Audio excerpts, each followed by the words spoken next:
Welcome to The Cutting Edge with Dr. Lee Pierson and Dr. Robert Stubblefield. I'm Steve Richins, and today's topic is objectivity and creativity. And for that discussion, we have a special guest, Don Hauptman. Don has been an independent direct response copywriter and a creative consultant for more than 3 decades. And he's our go-to for discussing this because he's a practitioner of what we call creativity. So on that note, I'll hand it over to Lee for further introduction. All right, thanks, Steve. I mean, I think the important thing about Don, the most important for this purpose, is that he's actually been paid to be creative, which is pretty unusual, and indicates to me that there's likely to be some merit there, and he has many things to say about it. His field is marketing, and I don't know much at all about marketing. My own interest in creativity is mainly in what you might call creative problem solving. But I think there's going to be some commonality there. And later, I'll have something to say about the actual title, Objectivity and Creativity. But that'll be later on. I want to start with Don, and he's going to talk about whatever he wants to talk about, and we'll listen. And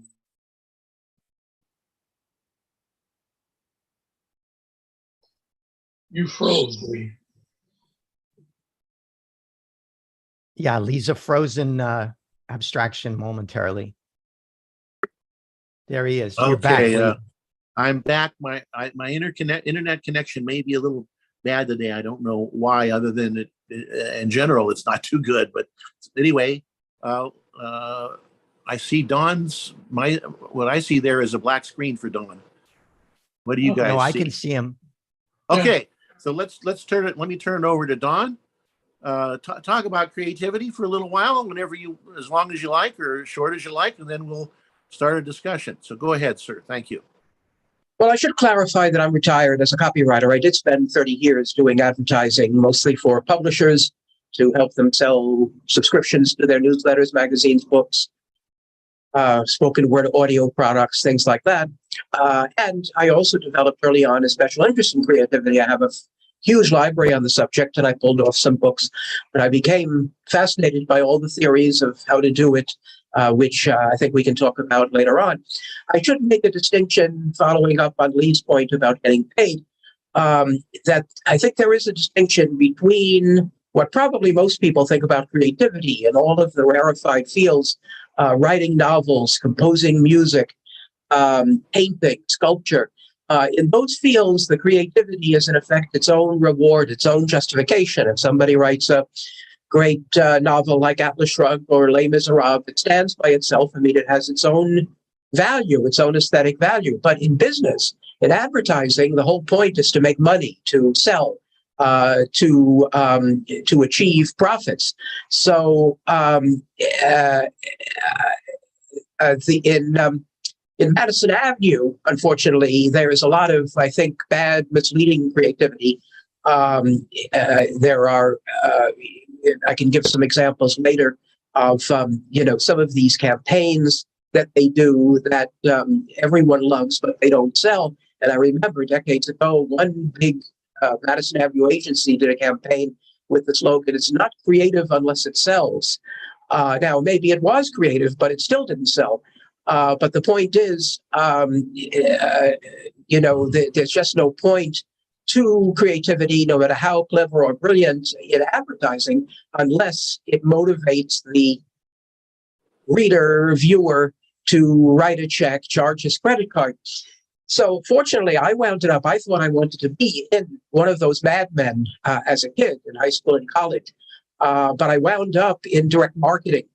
And direct marketing, for those who don't know, simply means the kind of advertising where there's a way to place your order immediately. So ads in magazines, things that come in your old postal mailbox with an offer of some kind. And now the internet, everything on the internet, Amazon and so on, a lot of it they learn from us. in the old-fashioned kind of direct marketing. And again, I'll give you some examples of that. But again, the point of the kind of advertising that I wrote was to stimulate a sale. And, sometimes it was more creative than at other times, but that's the objective, as I say, as opposed to, the literary and artistic kinds of creativity, and also, unfortunately, as opposed to the kind of advertising that, that might be called creative in quote marks, but didn't achieve a sale. So, again, this, what I would call the positive or productive kind of creativity has to have some kind of goal. It has to offer a benefit to the prospect. A couple of examples. I did, again, a lot of newsletters I worked for were consumer publications on things like investing, finances, health. And there was a very successful campaign for a consumer health newsletter with the headline, Forbidden Cures. And I wish it was mine. It sold like millions of dollars worth of subscriptions. But here you could see kind of the essence of creativity. I have a quotation here that all creativity is just a combination of elements. You can't create something out of nothing. Ayn Rand made this point too, interestingly. I think in her book on fiction or nonfiction writing, I always get them confused. So you can't create something out of nothing. Most in physical reality or in ideas, most creative things are a combination of elements. So here somebody took the idea of cures and treatments and therapies and the forbidden idea, which maybe the government or the medical establishment is hiding something from you. And it was just a brilliant idea. So in those two words, of course, there was a lot more, but that really, that was a creative idea that made a lot of sense. Number one, it created curiosity, which is a strong element. I'll give you some other examples, things I wrote, that also were curiosity arousing. But that's just the first step. If it's curiosity, if it arouses curiosity but nothing else, then again you're back to the useless kind of creativity. But if you can get the reader's attention and then translate that curiosity into some sort of benefit, then that's, and then again he pays for the information. That's the goal, and you can see how the forbidden cures leads to a benefit. Another one on the financial side.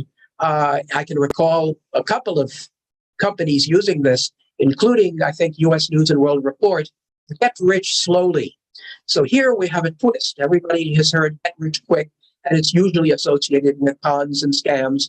And I think we're conditioned to be wary and skeptical of Get Rich Quick claims. So here they turned it on its ear, Get Rich Slowly, and made it more credible and believable that you could achieve that. So there are a couple of examples.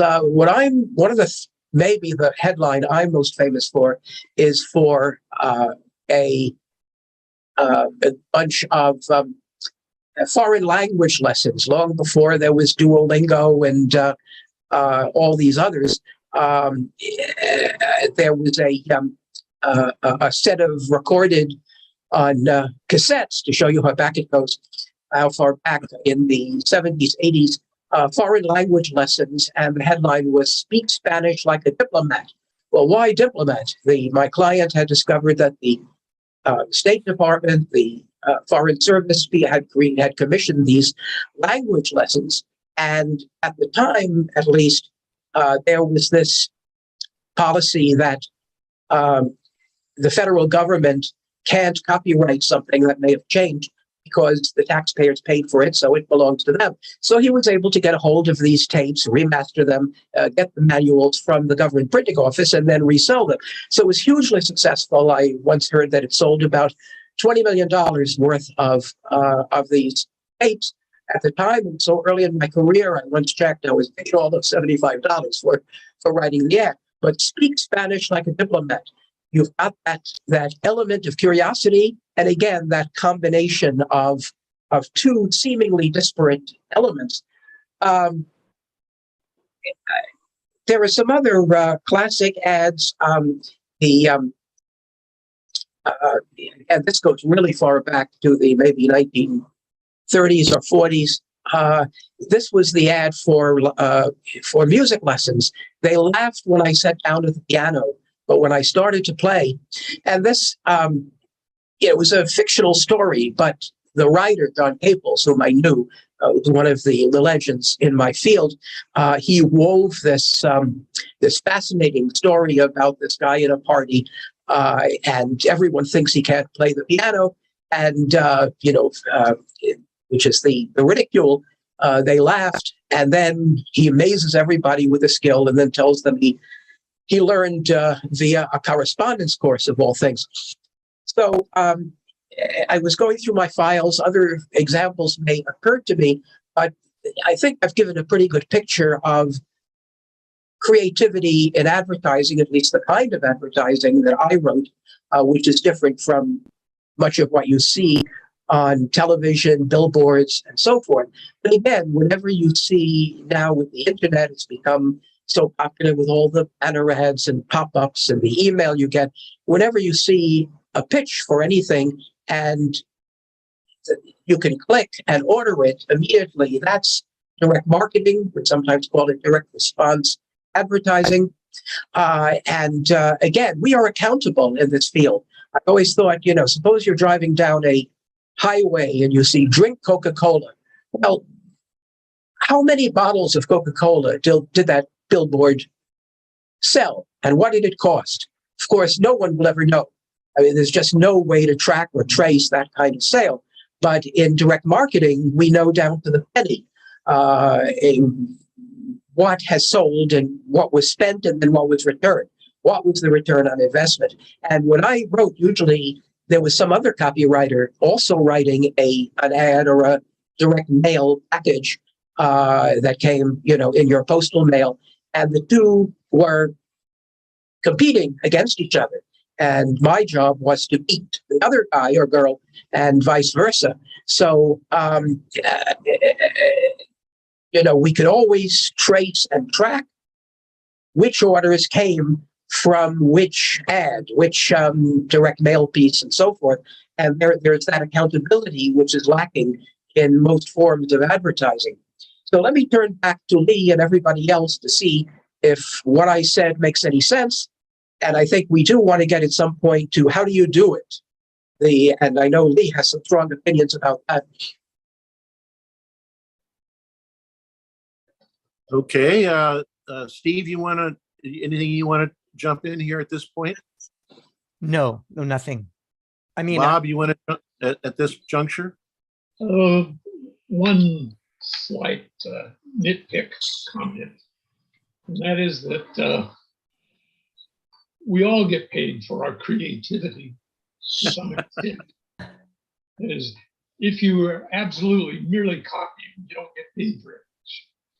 So I think creativity is a value for all in all we do. So, minor comment. Okay, I would certainly accept that as a modification of what I said. Sure. Okay, so I've got a couple of things. I don't know if this is the right time, but let me go ahead. The idea of a combination of elements, of course, is essential here. And the question arises in my mind about, which elements do you choose to combine? Because you can go either too wide or too narrow in your choice of elements to combine. There was an article by a Gestalt psychologist named Mary Henley years ago, a long time ago, where she wrote about an incident in Gulliver's Travels, Swift. And one of the places Gulliver ended up was called Legato. I haven't read Gulliver's Travels in years. Anyway, there was a professor at Legato who was, his project was to create all of human knowledge. And the way he was going to do this is he had this machine. It was mechanical, of course, not electronic, but a mechanical machine. And with little rectangles, with each one of them had a word written on it. And there were some large number of words, and this machine, you cranked it, and it produced random orderings of all the words, and therefore this is going to produce all of human knowledge. So this is kind of the monkeys and typewriters idea. And of course, that cannot possibly work. So you have to be selective in the elements that you're combining. On the other hand, if you're overly selective, if your assumptions are too restrictive, that will also stop you from creative output. And I'll talk a little bit more about that later, because that connects up to the idea of objectivity and creativity, and that has to do with assumptions. So, but I'll just stop there for the moment. What do you think about how do you decide? So I guess we're moving into the idea, Don, where you can tell us something about suggestions. I remember you do. Just one more thing before you do. I remember a long time ago there was a book.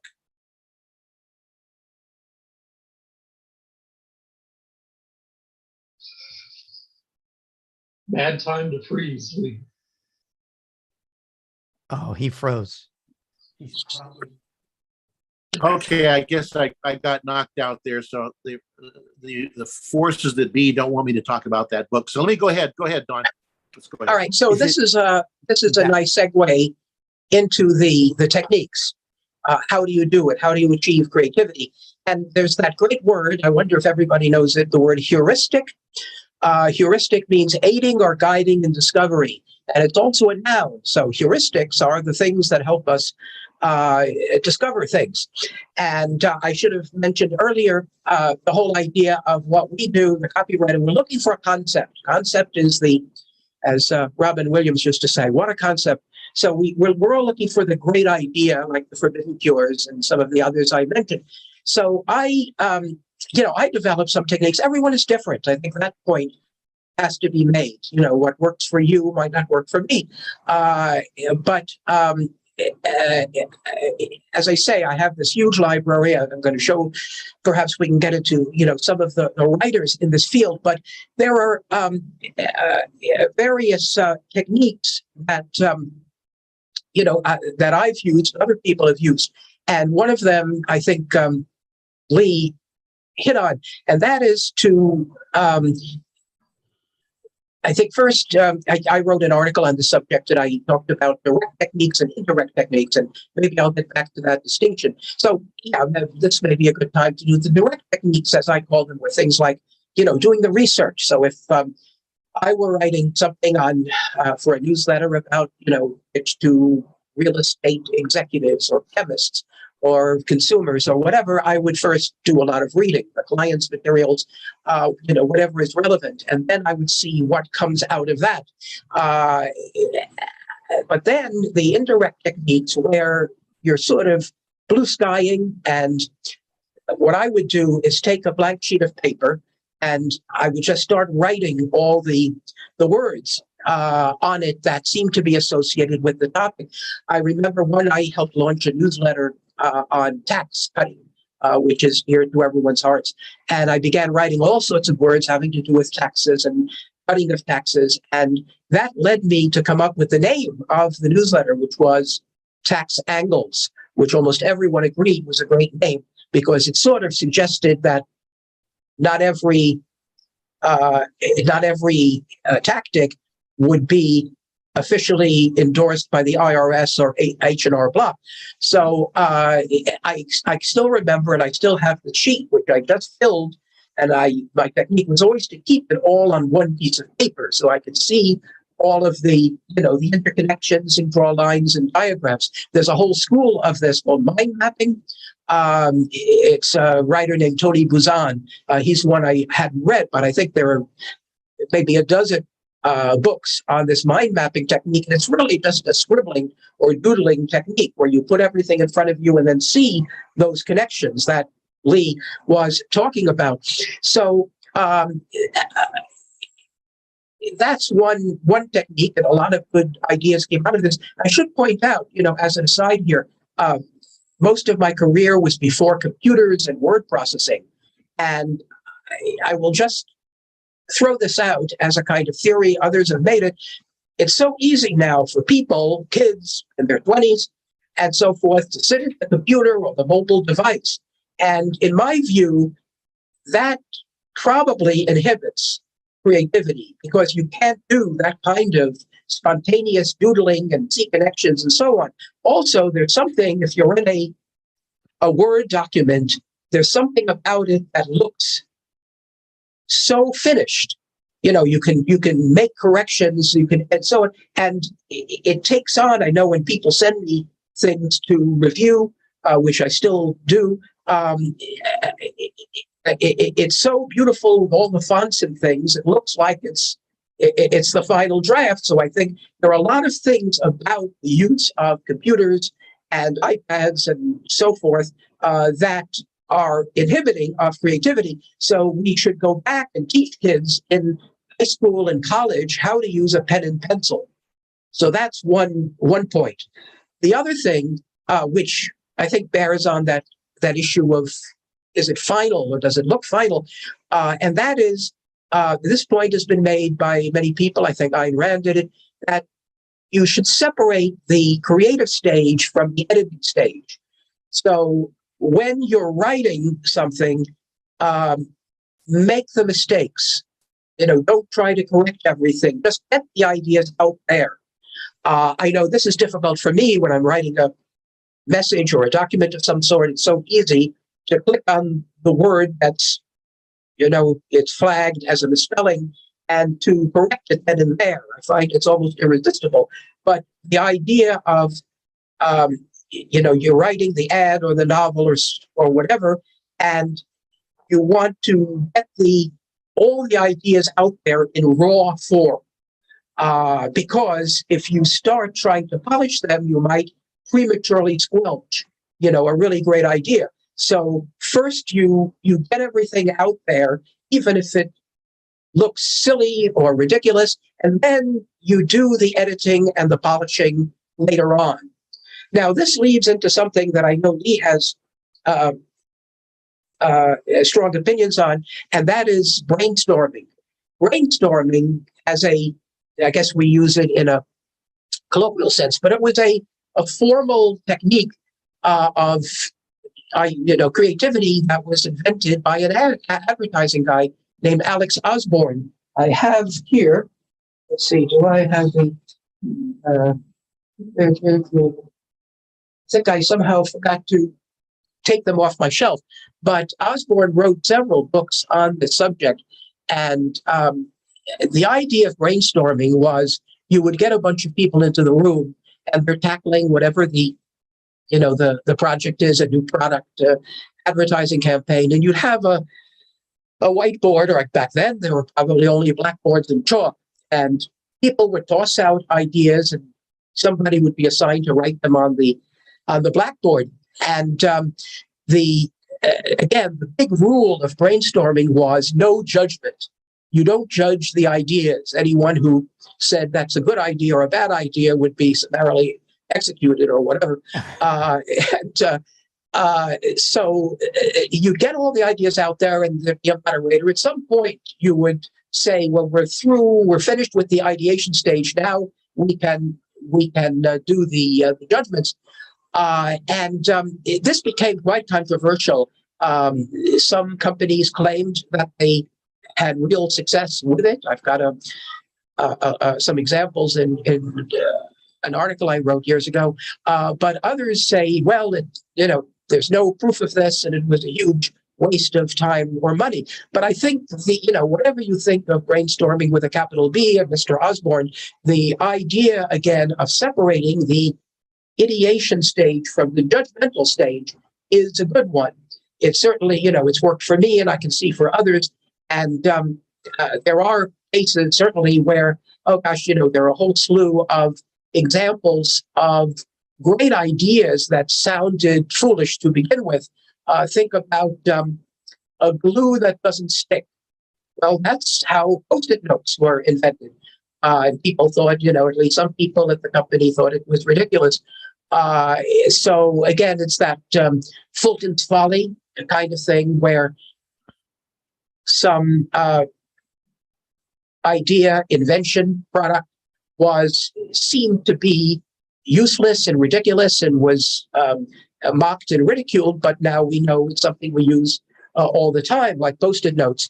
So again, that separation of the two stages, I think, is an important one. I know Lee has some views on brainstorming, so I'll turn it over to him. Okay, all right. Before I say something about brainstorming, I wanted to thank you for mentioning heuristics. It's one of my favorite words.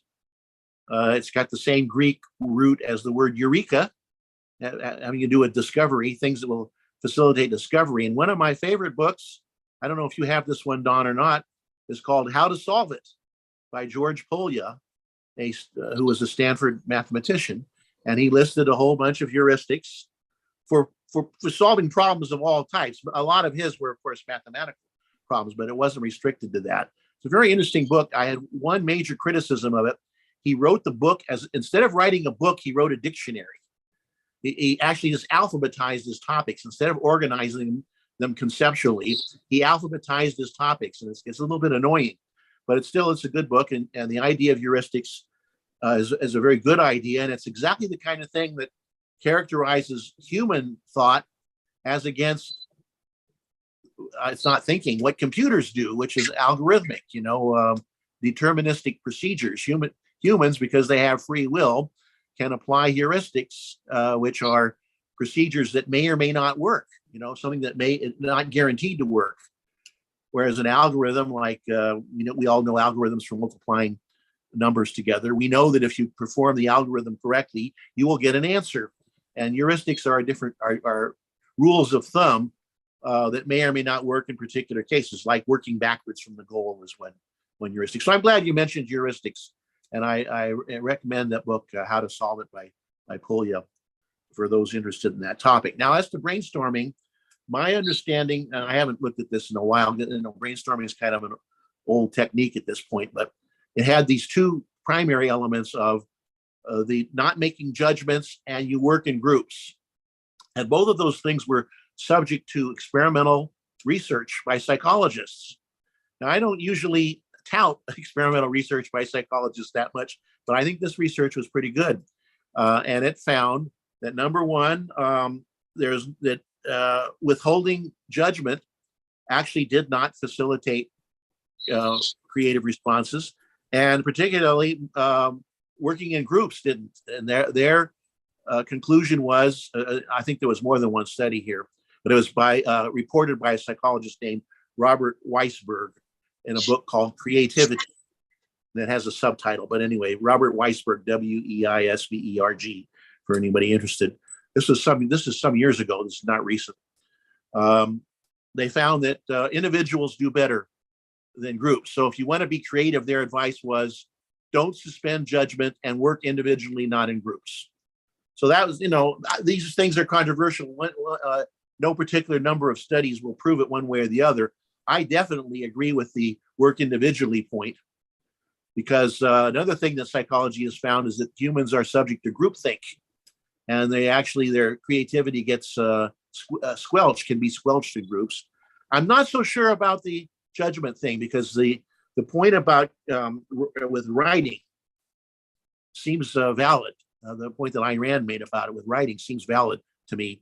I don't know if it's been experimentally studied, but anyway, it does seem valid that you can't write and edit simultaneously. But I don't know that means you can't write and edit sequentially. I don't know. I'm not write and edit. Can't think creatively and judge kind of in sequence in one sequence of thought. I'm not so sure. Maybe that needs further study. So I'll leave it at that as far as brainstorming is concerned. I had a question for you. Go ahead, Bob. Sorry, go ahead. I suspect that individuals versus groups depends very much on what it is you're trying to do. That there are some areas where it's going to be very advantageous to have people with totally different ideas coming into the background and then spouting those ideas. So I would be suspicious of what the science said. How did they come to that conclusion? That's a good point, because I don't know I don't remember whether this research covered a wide enough variety of tasks to address the point that you just made. So I don't know for sure about that. So that's a good point.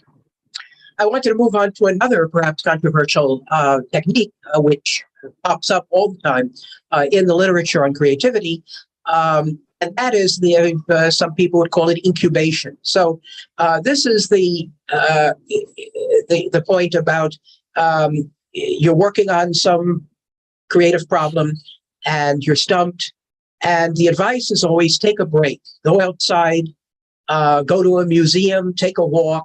And of course, this is very appealing, to those of us who are inherently lazy.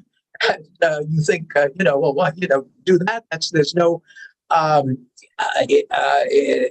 it sounds so easy and pleasurable. So why not? But this brings us to the subconscious business. The idea here is that if you change your environment, you stop, the strain and pressure of trying to solve the problem directly, and you just go out, forget about it. But your subconscious has been primed, presumably, with the reading you've done, the research and all of the raw data that's in your head. And in the ideal scenario, when you're in the movie or the museum or park or whatever, suddenly the great idea that you have that eureka moment. Why? Because your subconscious has been working and processing all of those disparate elements. And so the combination, the headline, the plot, if you're writing a novel, that suddenly comes to you. Now, this bears on Lee's title of creativity and objectivity. And I think most of us are objectivists, and we like objective things and not subjective ones. But here is an issue. The incubation is explicitly something that involves, in subjectivity in some way, however you define it. And it's also so mystical. When I wrote an article way back in the 70s where I talked about all these creative techniques, I remember being very troubled because I was heavily into objectivism at the time. And I thought, wow, some of these things sound so touchy-feely. And I was at pains to, not to communicate anything that sounded like you're getting inspiration from the gods or the muses or from some sort of non-rational sources. But I think this is a good area to explore, and I'll be interested in Lee's take on it, because clearly I know I've had this experience. Probably everyone has, everyone in a creative field has had that experience of being in a totally different situation, not thinking about the problem, and then has that eureka moment where it comes to you. But it's so difficult to articulate or to explain really what's happening. Why did that happen? And I quoted in an article, somebody, a philosopher years ago, came up with the expression thinking aside. So you're not thinking directly, but you're thinking aside, if you're thinking at all. So Lee, I'd be curious to know what you think of the whole incubation and subconscious theory of creativity. Yeah, the psychologist you're talking about was a French psychologist named, I don't know how to pronounce French. Sorio. That's right. So Paul Sorio. And it was taken over uncreatively by Edward de Bono. Interestingly, he did, but it was actually this French psychologist of the 19th century. I'm not sure what's going on with the subconscious business either. I don't think we know for sure. My own view is that that the conscious mind is. I'm going to try to summarize this extremely briefly. I do have a lecture on ARCUK about mind self-management and conscious processes. But anyway, to summarize it very briefly, I think consciousness is all about management.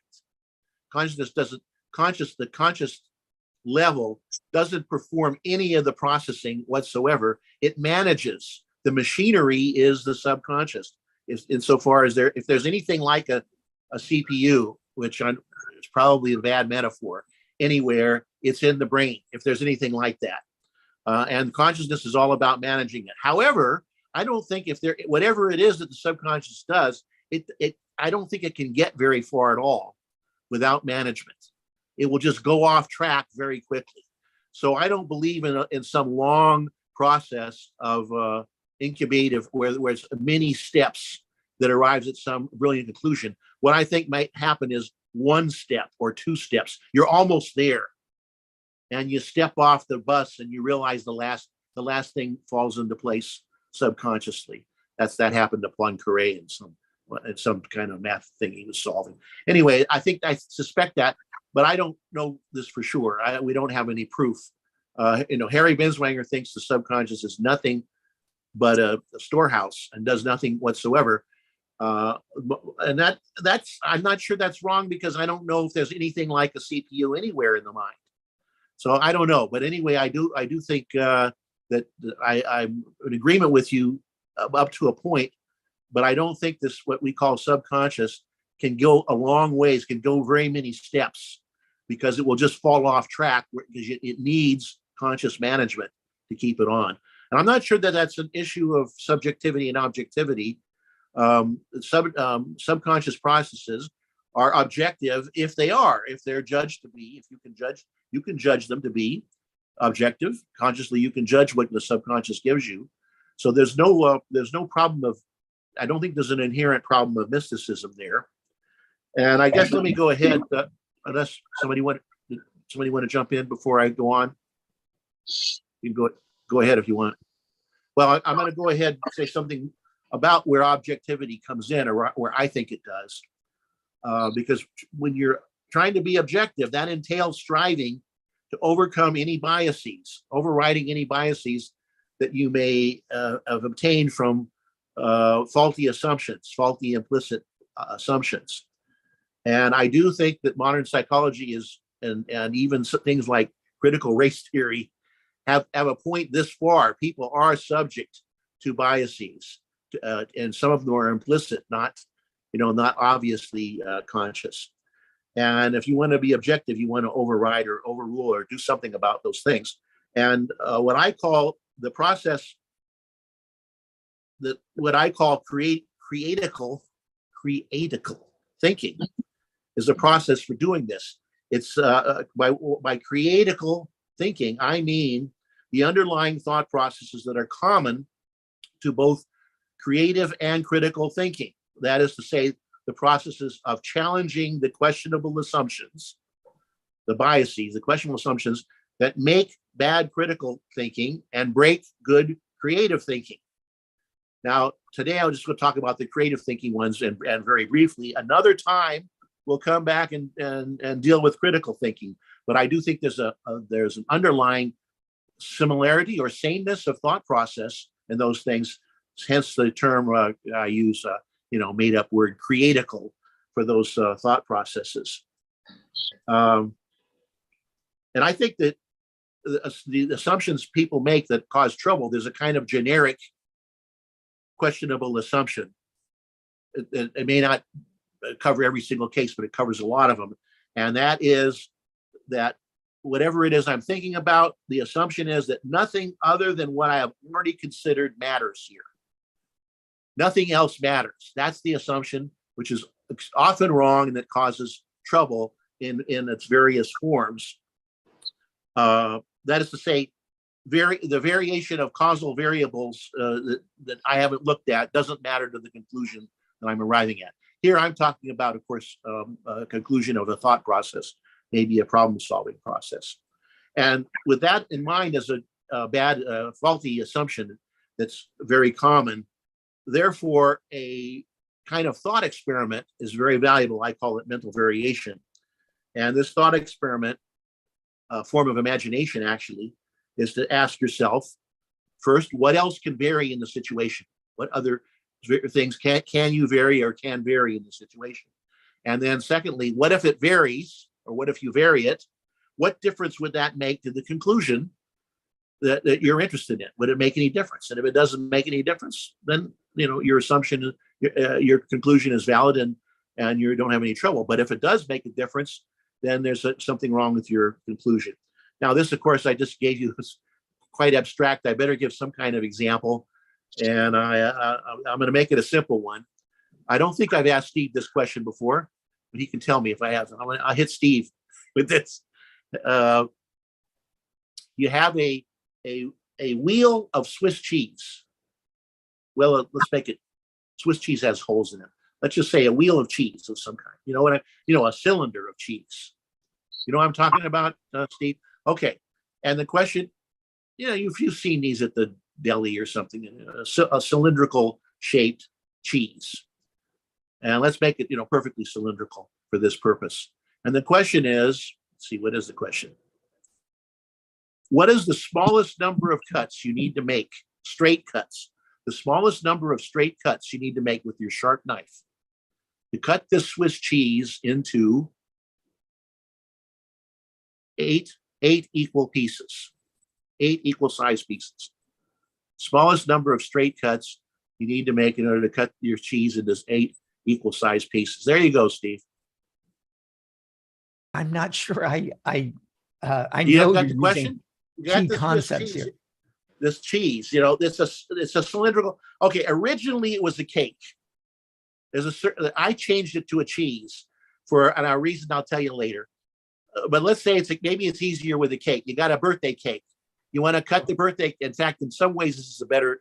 This is the way I originally saw the problem somewhere, and I changed it to a cheese. Maybe that was bad. Okay, so you got a cake. What is the smallest number of straight cuts that you need to make to cut this birthday cake, your birthday, Steve, cut it into 8 equal pieces? Okay, that's the question. How's that? Is that now clear enough as a question? 8 actions you need to take. 8 slices. I want 8 pieces. I want 8 equal pieces. And I want to know what is the smallest number of straight cuts that I need to make. 7 cuts. You No. like 7. Bob says no. I'm going to go over to Bob because 7 is wrong, Steve. Thank you for trying, though. Thank you for your efforts. What has Bob got? Well, you cut it once, you get 2 pieces. Right. Turn So far, so 45 good. degrees or so, you cut it again, and now you got 4 pieces. Okay. And you turn it again, and you cut each of those in half, and you've got 8 pieces. So I'd say 3 cuts. All right. Okay. And So, and Daniel, our producer, Daniel, Yes. our producer, says 4. yeah. Okay, good. Daniel, our producer, I want to focus on him first because he gave the answer I wanted originally, which is what I call the sucker answer. Sorry, Daniel. That is to say, if you operate on the assumption that the cuts are made, how do you see this? It's not exactly in a 2-dimensional manner from the top. All your cuts are made from the top, your straight cuts. Then you have to do 4. But that was not a constraint of the problem. That was an assumption. So the thing to do to challenge that assumption is think, what could vary in this situation? And one of the things you might think of varying is the direction of the cuts. And I'm not sure I would do it exactly the same way that Bob did, but I get the same result. What I would vary is first you do 1 cut from the top. Then you do 2 cuts, a second cut from the top. 1 cut gives you 2. Now I have 4. And then you slice 1 right through the middle. 1 cut right through the middle of the thing, and you get 8 equal pieces. Now, the reason I used the cheese was with a cake. Some people get cheated on frosting. some of the 4 of those. So I thought, let's make it a cheese. But well, you get cheated. Now, you see the mental variation idea here. If you can think of varying the direction of the cut, which is a variable that you could take into account, but often don't. It's very easy to assume that they're all made from the same. I'm not even sure how to describe that, but all from the top. In that case, it is 4 cuts. But if you can vary it, you get 3. Now, let's suppose it is a cake, and I don't want to cheat people on frosting, so I'm going to disallow that solution. Got any other ideas, wise guy Bob? Not offhand. So, Lee, what is Don, the?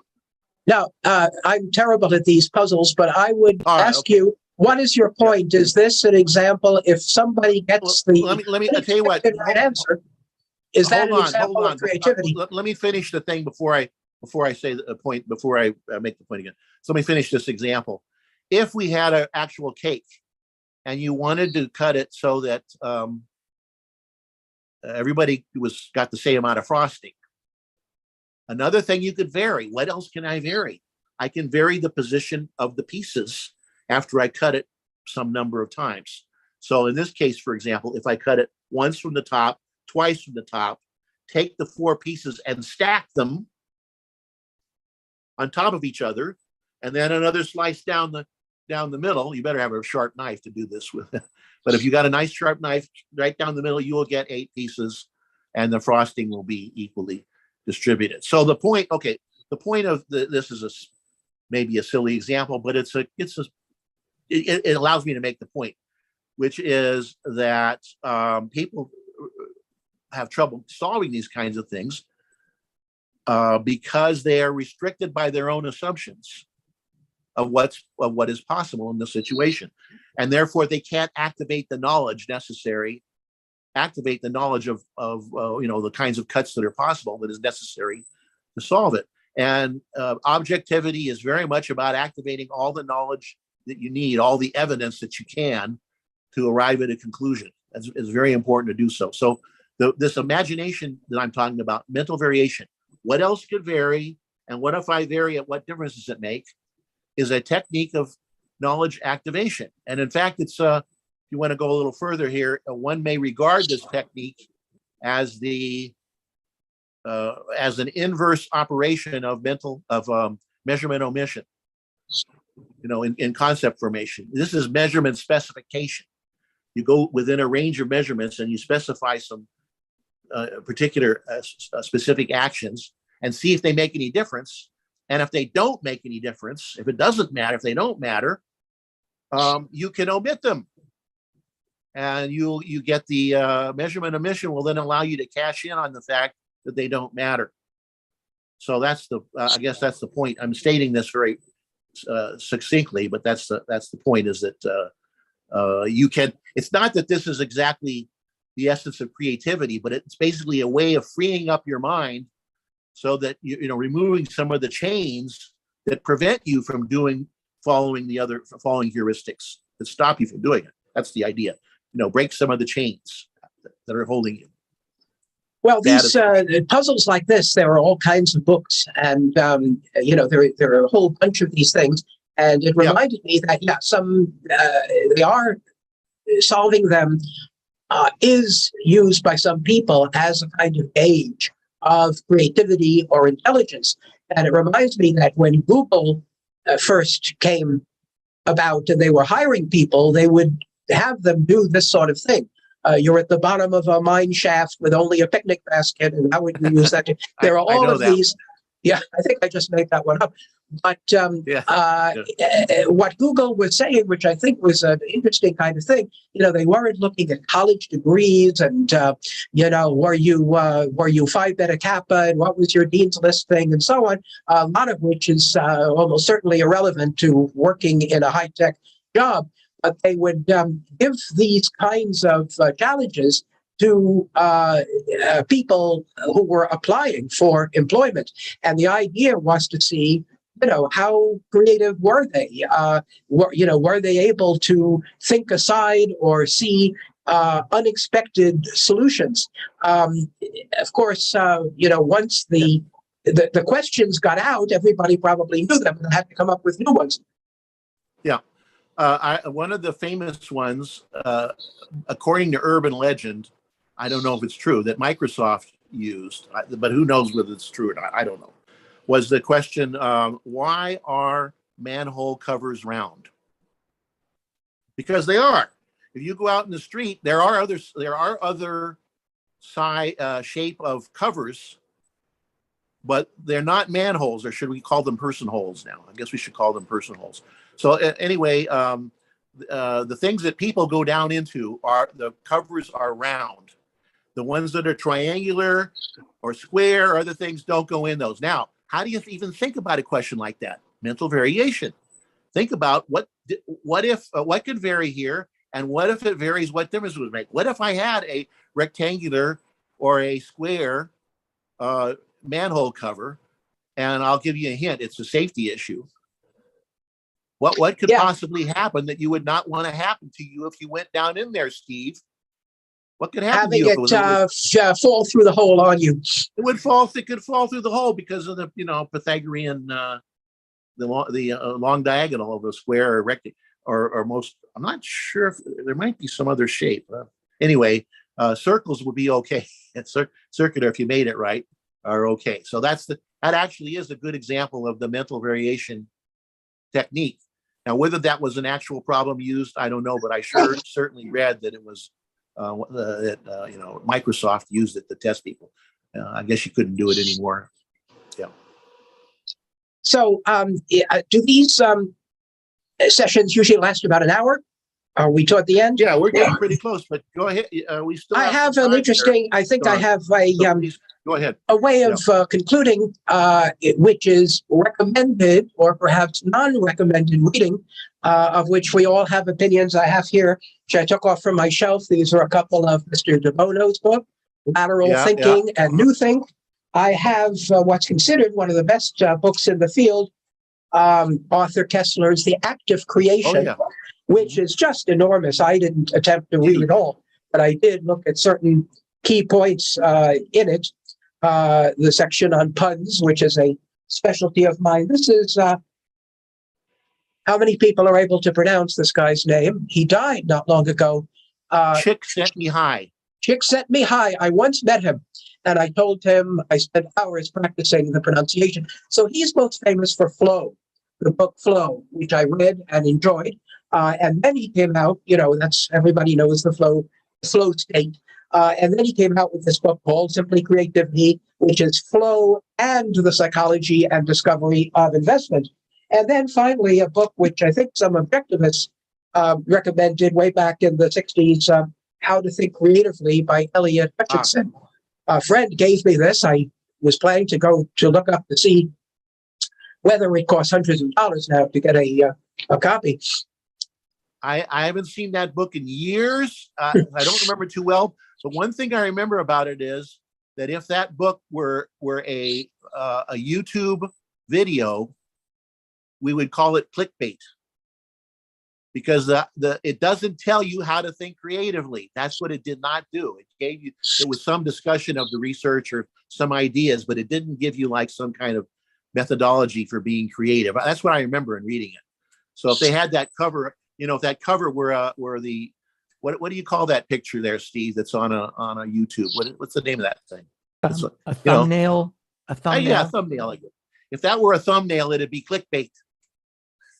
So I read. But it still would probably be. I think it was still an okay book. Yeah. Sorry. Go ahead. So again, back decades ago when I was writing on this subject and also just starting my career as a copywriter, I got a whole slew of these books. I've got an entire shelf where they're almost literally falling off. And my big, what's the point? The take home here, or bottom line, is that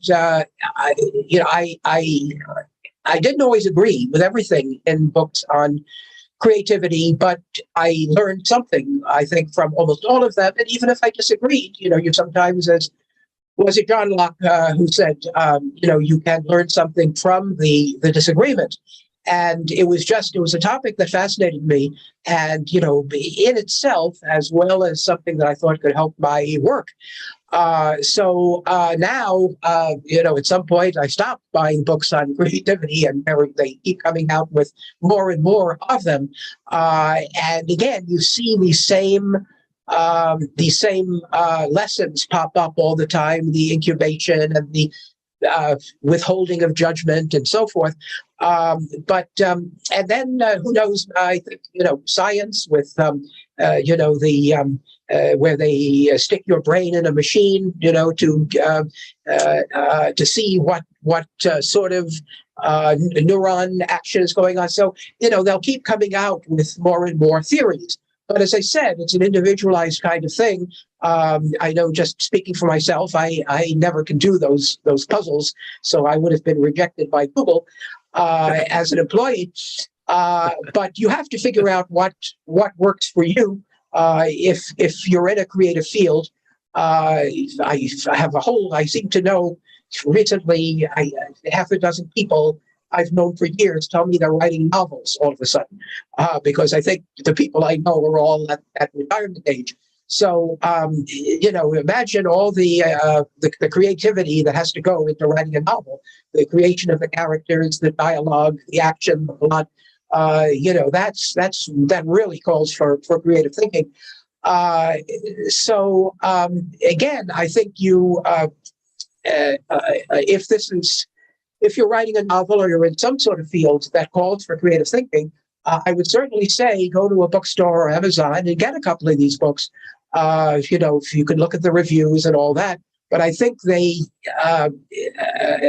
all have some value. As I say, if I had to do creative work every day, coming up with headlines and then all of the copy to sell my clients' products. And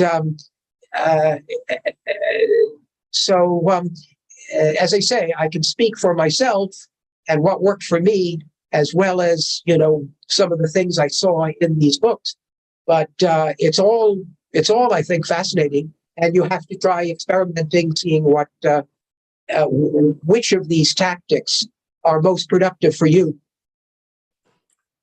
Don, do you have any specific advice for, I think this is related, for writer's block? Which reflects. Yeah, early in my career, again, there was no search engine or internet, but I would do a lot of reading. For example, the magazine Writer's Digest, which I recommend. I think I still get it. There's a lot of good information in there. And Writer's Digest occasionally would run an article on writer's block. And I dutifully clipped and filed it, thinking I might read this one day.